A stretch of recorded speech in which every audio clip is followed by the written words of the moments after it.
terkait pemberitaan mengenai harta kekayaan saya. Sebagai bentuk pertanggunggan jawab, saya siap memberikan klarifikasi terkait harta kekayaan yang saya miliki. Saya siap mengikuti seluruh kegiatan pemeriksaan oleh Inspektorat Jenderal Kementerian Keuangan.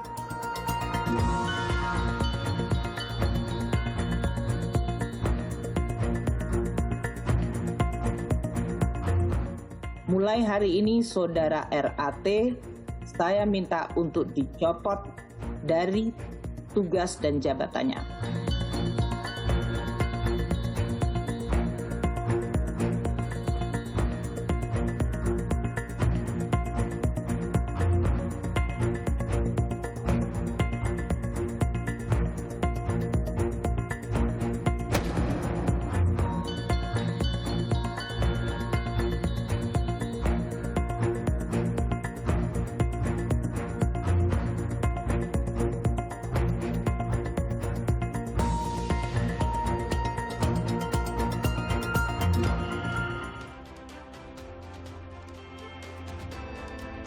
Selamat malam saudara, Anda kembali menyaksikan Business Talk bersama saya Masih Sertarigan. Mata publik tertuju kepada gaya hidup mewah pejabat publik.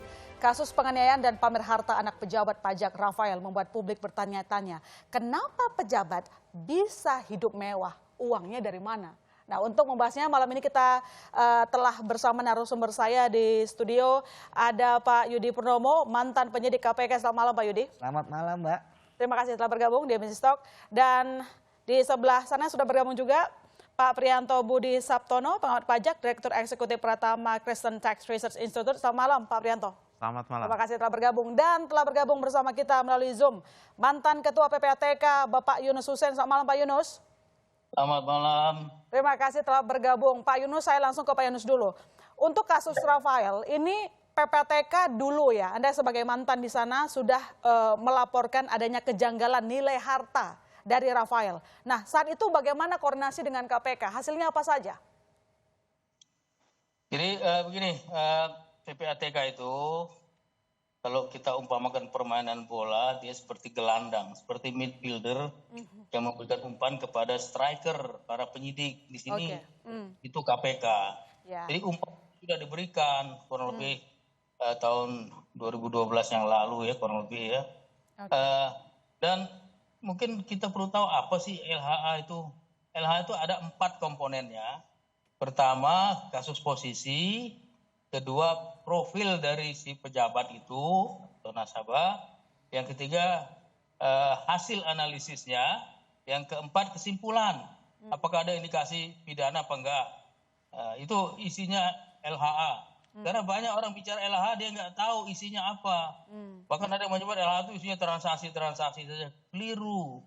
LHA itu adalah hasil analisis PPATK berdasarkan database, berdasarkan laporan-laporan transaksi keuangan dari penyedia jasa keuangan, penyedia barang dan jasa, dari profesi, dari bea cukai, dan bisa dari pihak manapun juga, bisa juga dari pihak luar.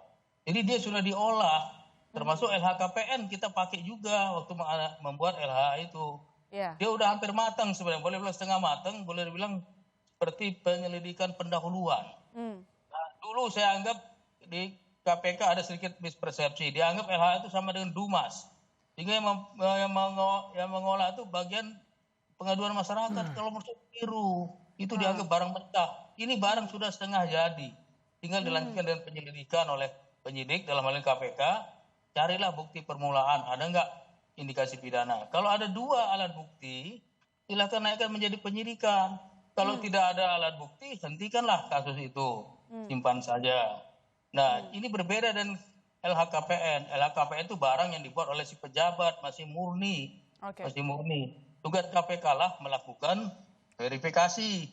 Banyak sekali laporan ke KPK sehingga KPK terus terang kewalahan yang saya tahu. Seharusnya KPK pakai risk based approach, artinya high risk officer saja yang diprioritaskan, misalnya pejabat pajak.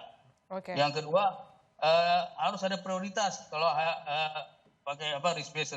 Yang kedua pakailah teknologi di dalam melakukan analisis tadi. Yang ketiga kalau perlu, kalau ada hasilnya diumumkan kepada publik. Katakanlah semacam naming and shaming, biar ada efek jera. Oke. Hukuman sosial itu kan efektif tapi murah sekali. Itu aja Mbak dari saya.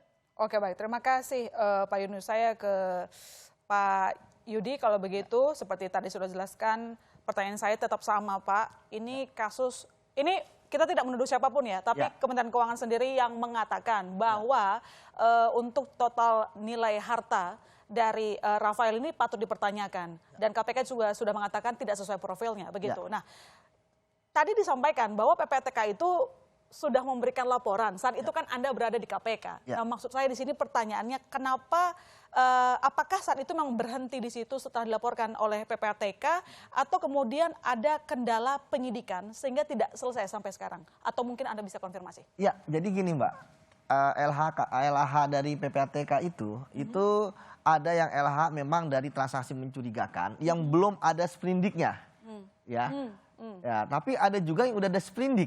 Oke. Ya, misalnya kan saya sebagai penyidik yang menerima LH, kalau udah ada sprindik itu akan menjadi laporan intelijen ya kepada kita untuk kemudian kita kembangkan.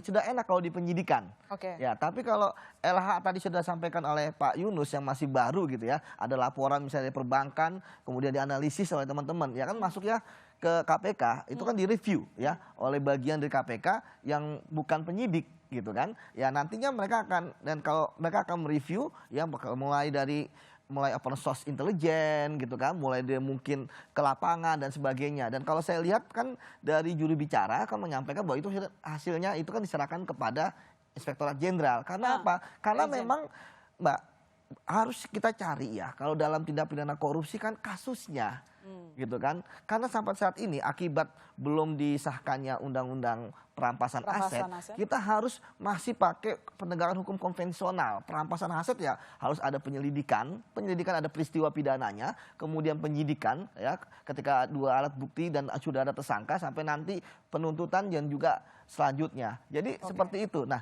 dari sini ya sebenarnya LH PPATK kemudian dari LHKPN ini kan sebenarnya kan saling membantu. Nah, sekarang permasalahannya adalah apakah kasusnya itu cash buildingnya itu yang mana? Makanya kenapa ada kasus yang transaksi yang mencurigakan, kemudian tapi kasusnya itu belum dapat. Ada juga saya mengalami ada laporan PPATK gitu ya, kemudian ada laporan juga kasusnya apa terkait misalnya penyuapan klop gitu kan. Jadi memang itu yang terjadi. Dan kita sendiri melihat bahwa LHKPN ini kan sebenarnya dan LHPTK itu kan sebenarnya pintu masuk. Tapi ya harus dikonfirmasi lagi gitu kan. Ya? Seperti itu. Jadi ya saya pikir inilah momentum Mbak. Kalau kita bicara per case ini, besoknya kalau misalnya permasalahan sistem yang nggak akan diubah, sama pasti besok ada pejabat punya uang 2 triliun, ya harus dibuktikan lagi 2 triliun kasusnya yang mana. Seperti itu. Sebelum saya lebih jauh ke sana dan juga tadi mengatakan soal RUU perampasan aset, Pak, berarti ini kita simpulkan sedikit, saat itu KPK dan PPATK sudah menyelesaikan tugasnya dan diserahkan ke Itjen Kemenkyu, tetapi belum ada follow up-nya sama sekali. Jadi berhenti di situ. Saya nggak paham follow up-nya seperti apa ya. Seperti itu. Tapi maksudnya udah berhenti kan? Waktu itu tidak ada perkembangan atau bagaimana? Ya, saya nggak paham. Ya kan, seperti apa? Itu ya, kita perlu konfirmasi ini ke Kementerian Keuangan sih, supaya tidak ada salah persepsi. Saya sebelum ke Pak Prianto, ini Menteri Keuangan mengatakan dan menyadari betul bahwa kasus ini bisa mengurangi kepercayaan publik terhadap Ditjen Perpajakan. Kita dengarkan dulu kalimatnya, silakan. Ayo kita sekarang merespons. Terjadi persepsi yang sangat negatif, bahkan menghakimi. Terjadi erosi kepercayaan kepada kita. Kalau saya mengatakan, kita merasa kecewa pasti, marah juga. Dikhianati jelas. Kita komit dan kita tetap menjaga tanggung jawab kita. Kita bangga dengan pekerjaan kita, kita juga bangga dengan integritas profesionalitas kita. Kita nggak defensif, Anda nggak nutupin dosa kok. Tapi kita harus memperbaiki reputasi Kementerian Keuangan, Direktorat Jenderal Pajak. Harus.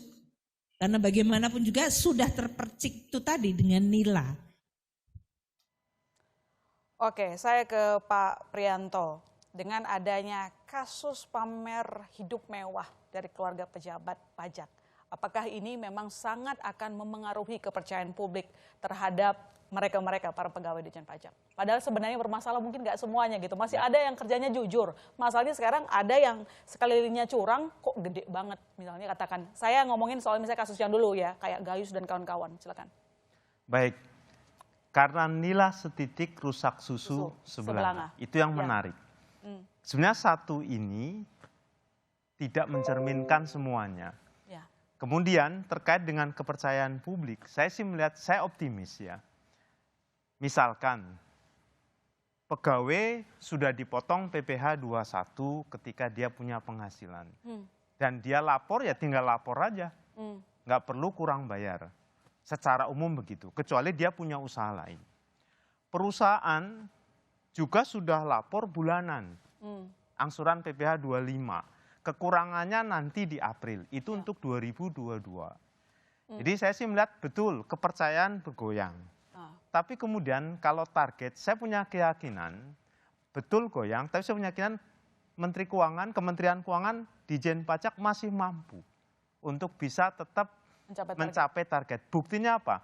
Angin Praitno Aji dan kasus PT John Lynn 2022. Posisi beliau di level eselon 2 lebih tinggi dari yang sekarang ini. Iya. Kalau saya panggil Mas Alun karena kakak kelas ya. Oke, baik. Gitu ya. Tapi kasusnya rame juga. Buktinya tercapai. Jadi sebenarnya kalau memang rame di media sosial oke lah. Tapi saya kok punya optimisme. Bayangan sederhana saya, nggak bayar pajak, nggak melapor, nggak apa-apa tanda kutip. Tapi awas nanti loh, kantor pajak punya kewenangan yang sangat luas. Jadi kepercayaan publik betul goyang, tapi kok saya melihat kalau sudah diproses secara responsif, cepat, itu akan bisa kembali. Memang satu ya, yang sering saya sampaikan, Kementerian Keuangan Ditjen Pajak harus membangun paradigma service and trust. Apa itu? Servisnya dulu, dikasih pelayanan-pelayanan, kemudahan, teknologinya diperbaiki, sekarang sedang proses. Mudah-mudahan dengan servisnya ini, kemudian trust-nya akan muncul. Oke. Itu. Oke, baik. Lantas apakah Anda, tadi soalnya Anda mengatakan respon yang cepat. Nah, kemarin ketika ada kasus anak dari R ini bermasalah, kemudian gaya hidup mewahnya juga diperhatikan, Kemenkyu langsung katakanlah mencopot. Setelah itu dia mengajukan resign begitu, tapi belum diterima tampaknya. Kemudian kemarin lagi Kemenkyu juga menyoroti Moge, klub Moge dari Ditjen Pajak. Apakah itu Anda merasa sudah tindakan yang patut diapresiasi? Ya, ini proses, Mbak. Okay. Jadi kalau sementara saya melihat oke. Kemudian katakanlah misalkan Moge dari DJP 1 itu juga kemudian di ini. Nah, memang kalau kita melihat spirit dari seorang ASN yang ada di Undang-Undang ASN, Undang Nomor 5 2014 itu memang pengabdian. Bahkan Cahyokumolo mengatakan kalau pengabdian ya jangan berharap penghasilan tinggi. Ya. Kalau penghasilan tinggi ya usaha. Tapi kalau di situ memang betul akan memunculkan masalah. Masalahnya kenapa? Pengabdian tapi kemudian pamer harta ini kan nggak sejalan. Ya. Jadi memang meskipun punya harta karena mungkin punya usaha. Nah itu ya jangan wah sehingga kesan abdi negara di masyarakat ini kemudian tercoreng karena pamer harta. Demikian. Oke, dan untuk mengingatkan publik terkait dengan langkah Kementerian Keuangan, kita akan dengarkan sekali lagi pernyataan dari Kementerian Keuangan, Menteri Keuangan Sri Mulyani, pencopotan dari Rafael. Berikut ini. Mulai hari ini Saudara RAT, saya minta untuk dicopot dari tugas dan jabatannya. Dasar pencopotan dari jabatan struktural adalah pasal 31 ayat 1 PP 94 tahun 2021 mengenai disiplin pegawai negeri sipil. Saya minta agar seluruh proses pemeriksaan dilakukan secara detail dan teliti hingga kemudian bisa menetapkan tingkat hukuman disiplin yang kami dapat tetapkan. Oke, saya ke Pak Yudi, ini dijawab singkat saja. Pak, tadi kita dengar juga pernyataan dari RAT ya, yang mengatakan siap mempertanggungjawabkan kalau ditanya soal hartanya. Anda nanggepinnya itu apa? Apakah itu tandanya bahwa memang seorang pegawai pajak eselon 3 ini bersih atau apa yang Anda lihat? Ya, jadi gini Mbak ya, LHKPN itu kan adalah laporan bagi penyelenggara negara yang self-assessment. Artinya dia sendiri yang melaporkan hartanya berapa, baik harta istrinya, hartanya dia maupun anaknya yang di bawah umur. Baik atas nama dia maupun yang belum dibalik nama. Asetnya itu mulai dari kendaraan, mobil, rekening, deposito, emas, gitu kan, rumah, tanah dan sebagainya. Artinya ketika dia menaruh itu di LHKPN dia, maka ketika nanti diklarifikasi oleh KPK pasti udah siap. Dia pasti kan pertanyaan dari KPK kan seperti ini. Anda beli ini kapan? Dari mana? Berapa harganya? Siapa yang menjual? Kalau cash, uangnya dari mana? Kalau dari rekening, mana bukti transfernya? Mana pembayaran pajaknya? Pasti seperti itu. Jadi kalau pengalaman saya, ya orang yang menaruh laporan kekayaan mereka di LHKPN itu saya pikir adalah orang yang sudah hartanya yang sudah bersih, yang siap dia ketika ditanyakan mau dari A sampai B sampai C itu dia siap. Seperti itu. Karena pengalaman saya sebagai penyidik, Mbak, ketika menangani kasus korupsi, kalau tadi kan hidup mewah pejabat hartanya dari mana? Ya hartanya dari mana? Ya dari korupsi gitu kan. Ketika kita menangani kasus korupsi, ya itu justru yang kita sita, ya mau baik jam tangan mewah, rumah mewah, motor mewah gitu kan, moge dan sebagainya, itu tanah itu justru yang tidak dilaporkan di LHKPN. Dan itu bisa didapatkan ketika kita melakukan penggeledahan. Kita memeriksa saksi, ya ketika kita kemudian melakukan profiling, karena justru mereka ini menyembunyikan yang dari LHKPN ini itu bukan atas nama mereka, atas nama pembantunya, atas nama supirnya, atas nama saudaranya yang bukan keluarga inti. Jadi justru ya sekali lagi bahwa LHKPN ini itu biasanya adalah harta yang udah bersih. Ya, yang sudah bisa tanggung jawabkan. Nah, ketika menyidik kasus korupsi, yang ditemukan justru yang disita adalah harta-harta yang nggak masuk di dalam LHKPN. Seperti itu. Lantas bagaimana cara kita untuk menemukan adanya kecurangan? Nanti dijawab Bapak-Bapak, saudara jangan kemana-mana. Bisnis Talk masih akan segera kembali.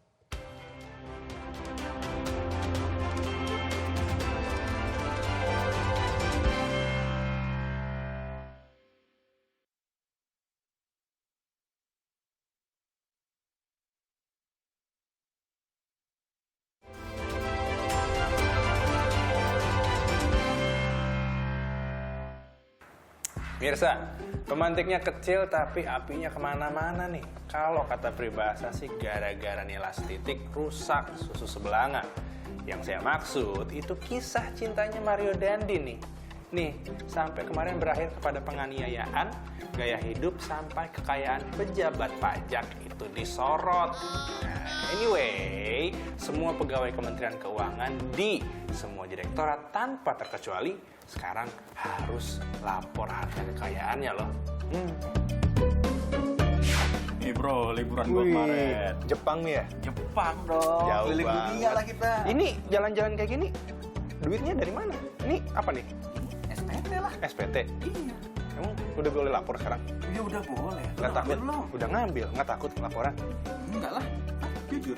Oh, jujur. Ya udah kalau begitu. Ini duluan deh, ntar kasih tahu caranya gimana ya. Jangan lupa tapi lapor Iya, ntar ngambil dulu, ini aja baru lihat nih. Oke. Ya udah. Cepet amat udah ngambil. Aduh, jangan sampai lupa nih. Harus ngambil, harus lapor nih. Pemirsa, lapor harta kekayaan itu ada mekanismenya. Kalau yang bersangkutan itu pejabat eselon atau posisi khusus, maka wajib lapor kekayaan ini lewat mekanisme ELHKPN yang dikelola oleh KPK. Sedangkan staf yang tidak wajib LHKPN harus melaporkan harta kekayaannya lewat modul LHK atau yang dulu biasa disebut Alfa yang dikelola oleh Itjen Kemenq. Lapor dulu ah. Udah ngambil. Lapor SPT sekarang. Coba lapor SPT. Login. Cakep. Pemirsa, harta pegawai Kementerian Keuangan atau siapapun bertambah di luar rasional gaji. Apakah bisa? Tentu saja bisa, tapi jangan berburuk sangka dulu. Ini bisa banget kejadian. Coba misalnya nih, kenaikan nilai aset sebuah tanah atau bangunan, terus atau mendadak dapat warisan, dapat hibah, atau gabungan harta dari suami dan juga istri. Jangan lupa dilapor tapi ya. Kita mulai lapor, masukin nih. Pemirsa, kalau kita misalnya positive thinking terus berarti kita nggak bisa berpikir kritis dong. Bener banget. Nah, semua yang dilaporkan tidak bisa dipercaya begitu saja.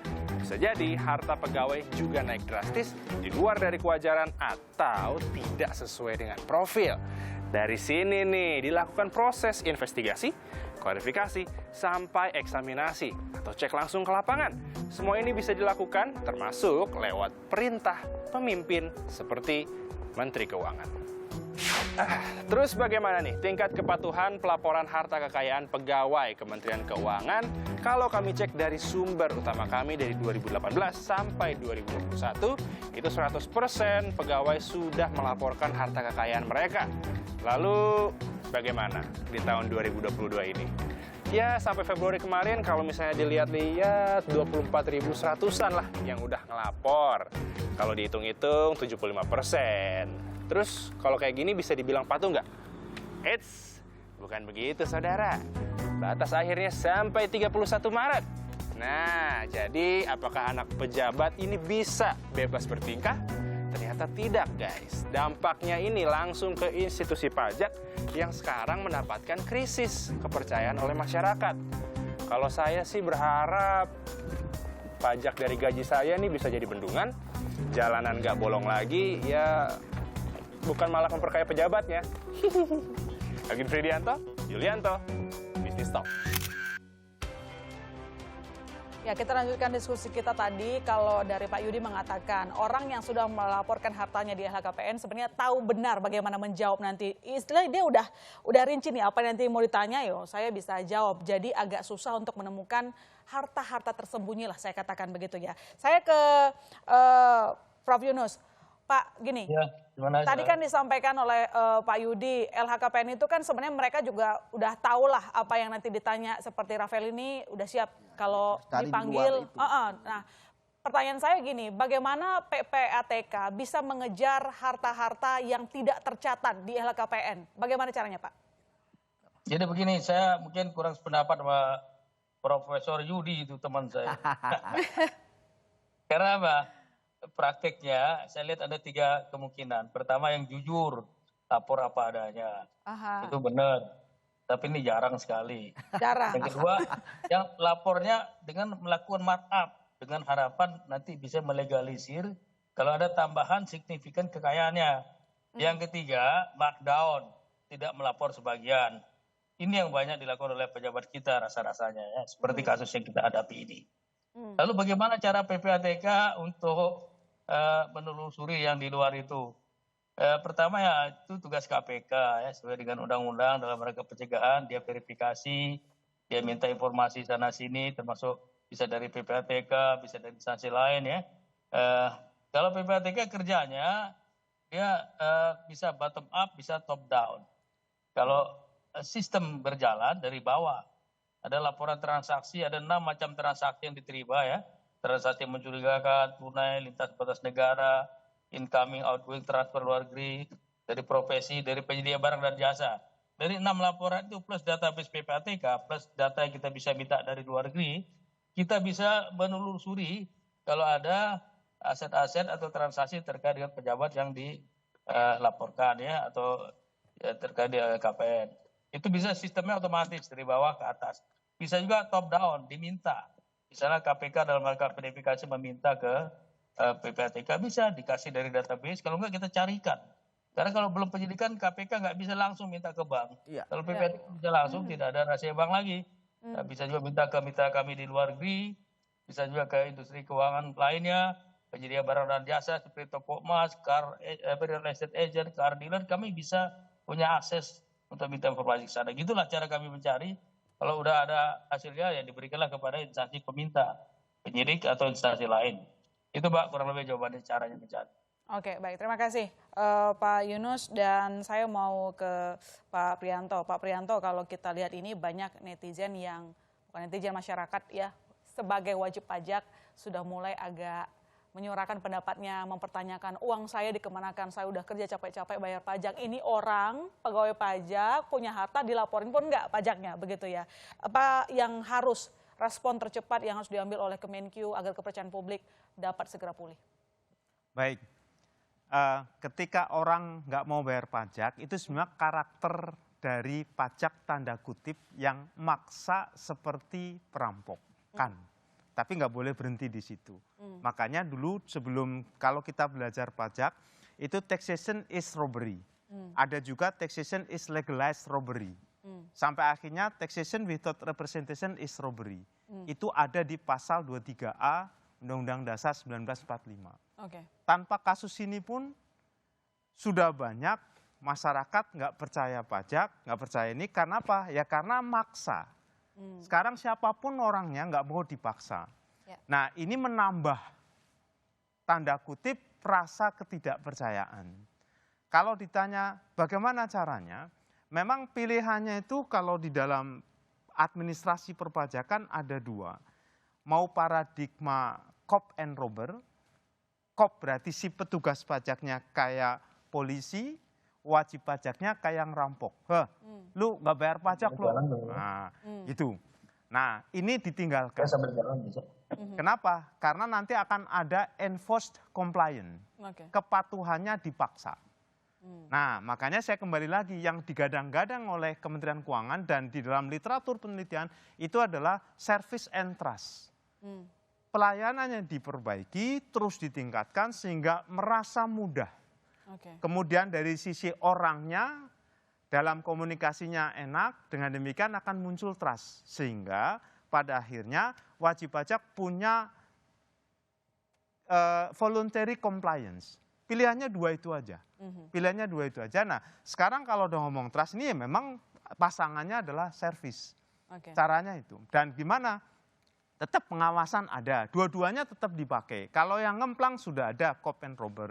Tapi kalau yang memang dia patuh, kasih fasilitas, kemudahan, kemudian minta pengurangan, kasih. Kayak sekarang misalkan restitusi pendahuluan tadinya 1 miliar, 5 miliar dan akan ditetapkan.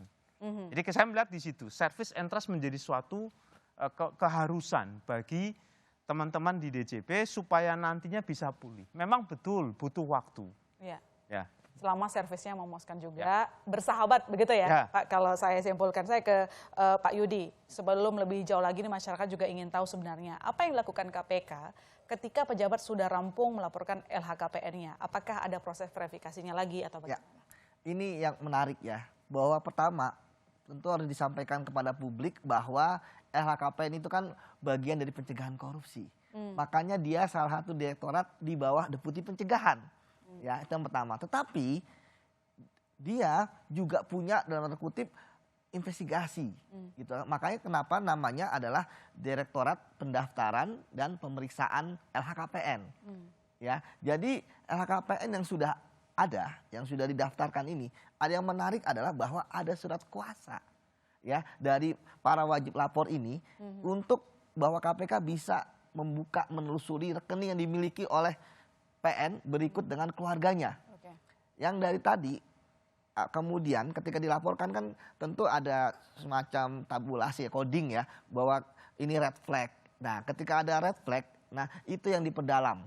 Nah, ini akan lebih mudah gitu Mbak ya. Ketika ada, benar dikatakan oleh Prof. Yunus ya, lebih mudah ketika ada proses yang lagi berjalan, case building di penyidikan misalnya. Nah, itu udah enak. Jadi LHKPN ini akan membantu mensupport penyidikan. Tapi kalau belum ada kasus sama sekali, ya ini tentu verifikasinya harus benar-benar detail, harus dicari. Makanya mutasi rekeningnya itu bisa dilihat, ya kan? Mutasi dipelajari. Bekerja sama juga tadi benar, karena dia KPK bisa aktif dengan surat kuasa itu atau meminta bantuan PPATK. Dan saat ini kan lebih banyak ke bantuan kepada teman-teman di PPATK.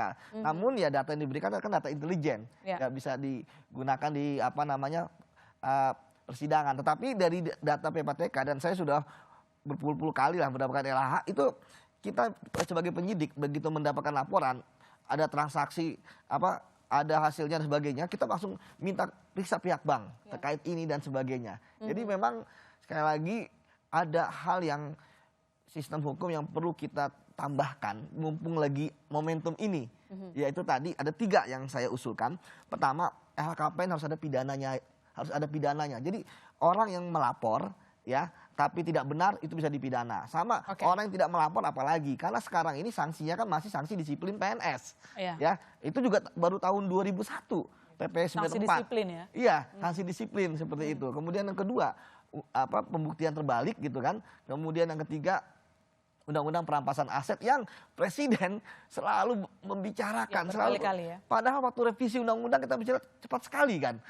Ya, revisi undang-undang KPK gitu kan. Nah, ini kenapa undang-undang perampasan aset sampai harus 3 kali presiden menyatakan kepada publik, termasuk terakhir kemarin ketika indeks persepsi korupsi kita anjlok, ya kan 4 poin dari 38 ke 34 ngomong lagi beliau. Saya juga yang saya takutkan sekarang jangan-jangan kasus ini bisa bikin indeks persepsi kita turun lagi seperti itu. Oke, baik. Ini nanti kita akan lanjutkan lagi, Pak Yudi. Saudara jangan kemana-mana, Business Talk masih akan segera kembali.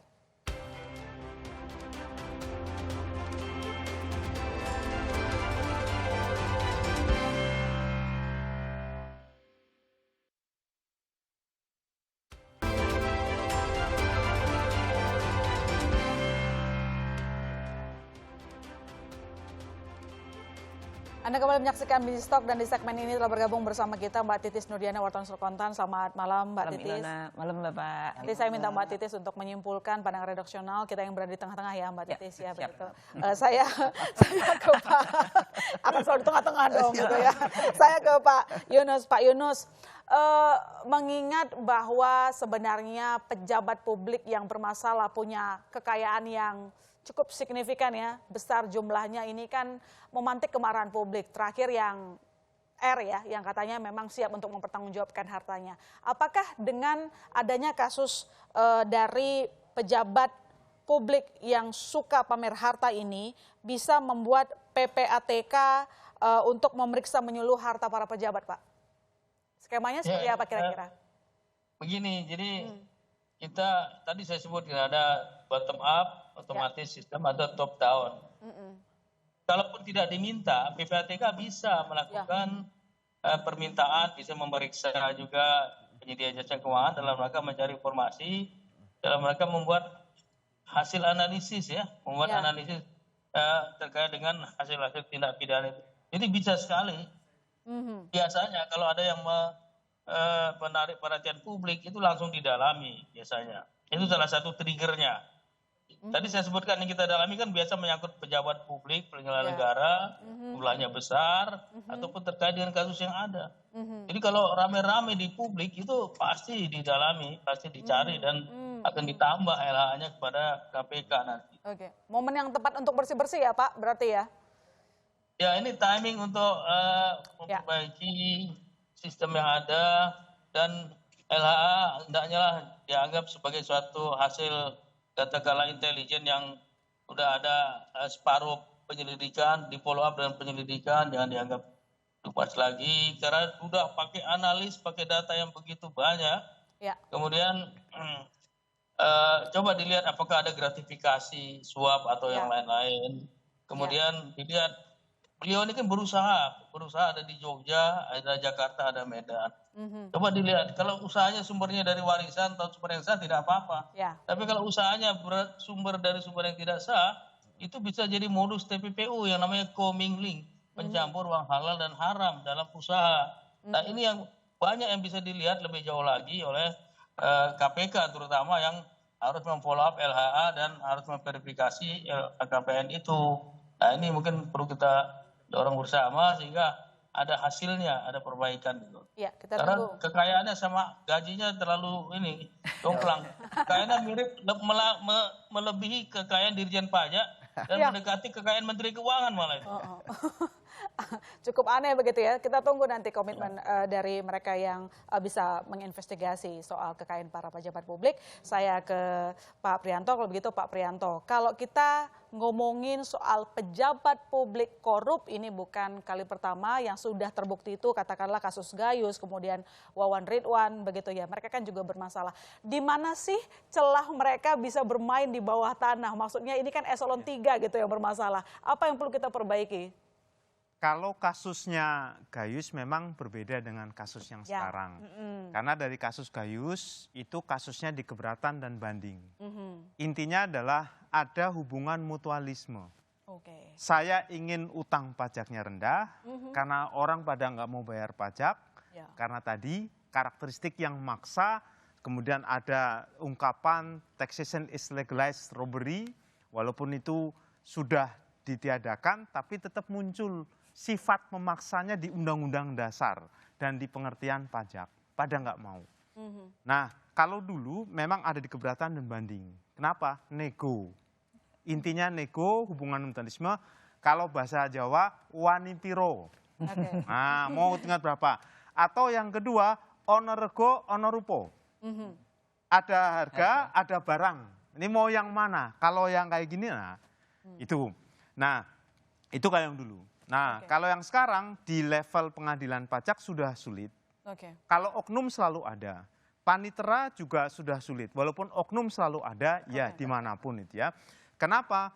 Nah, dari pengalaman misalkan banyak orang termasuk saya sebagai kuasa itu lebih fair ketika keberatan dan banding.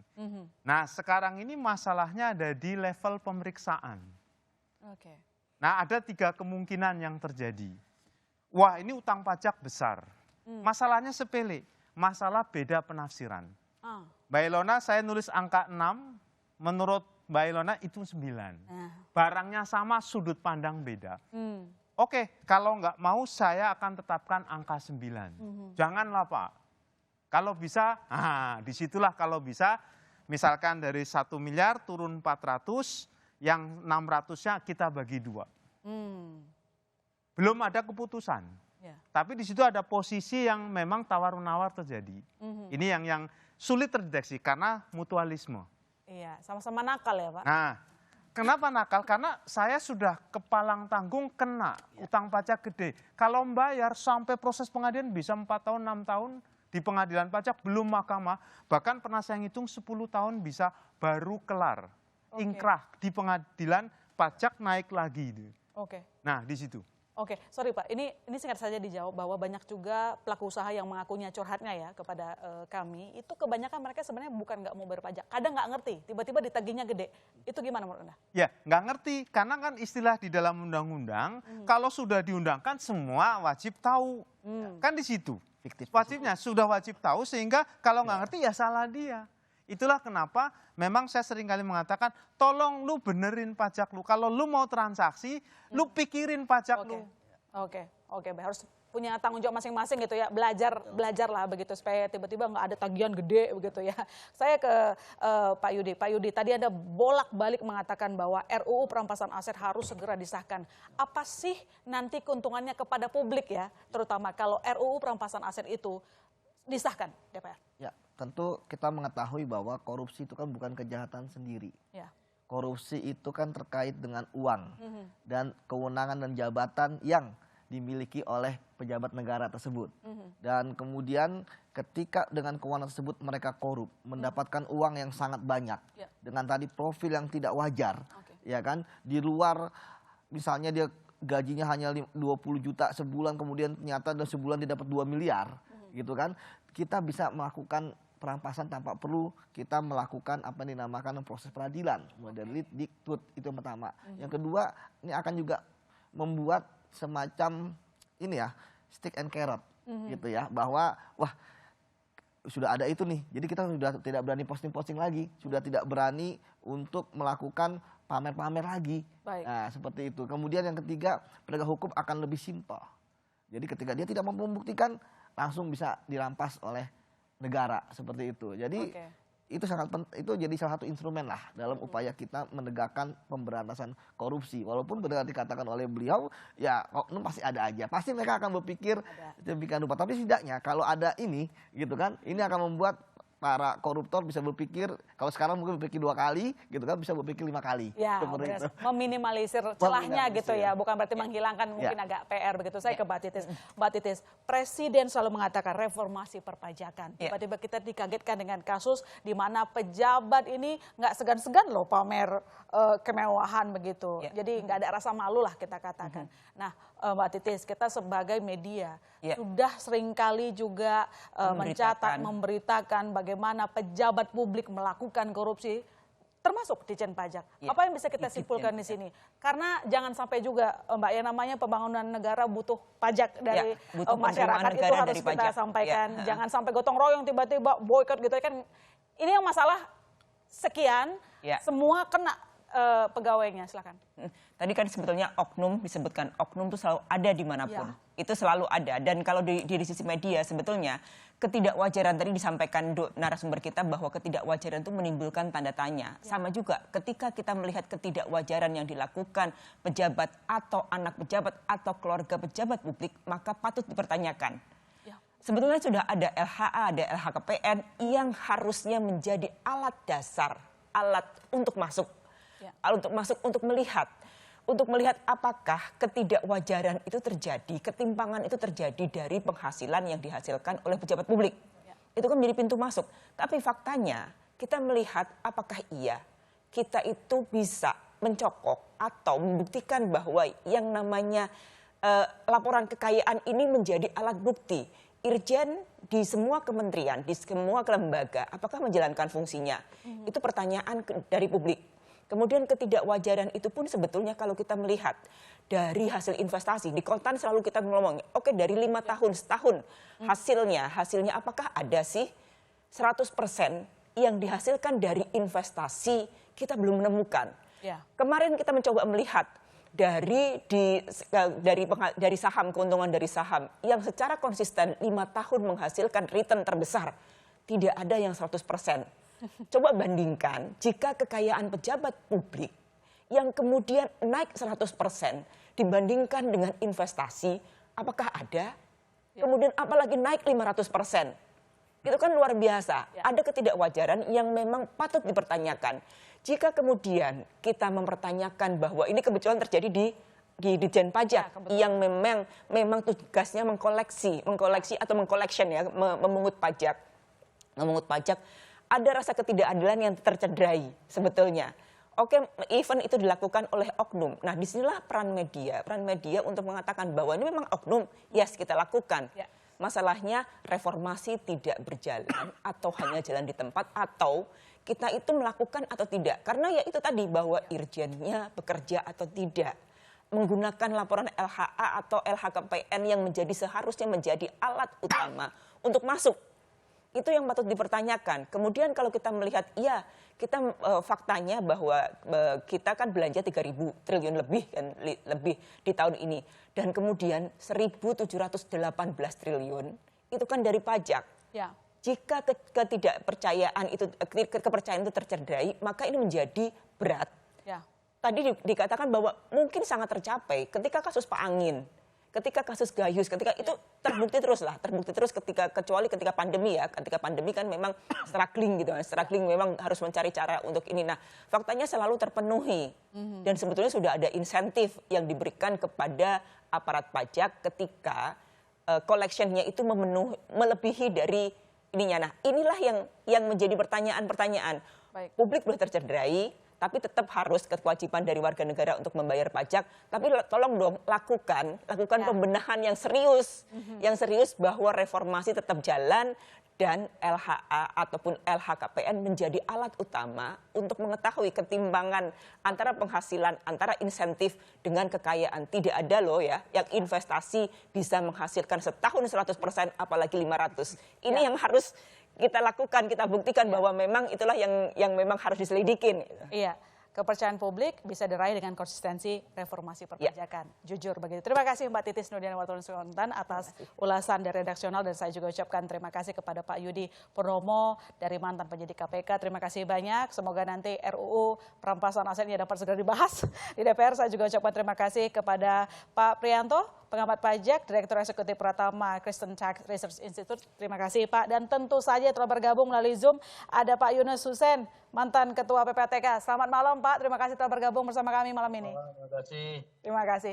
Semua tetap sehat, semangat. Sehat-sehat, Sehat, Prof. semangat, sehat-sehat. Terima kasih, Prof. Saudara jangan kemana-mana, kami masih akan segera kembali.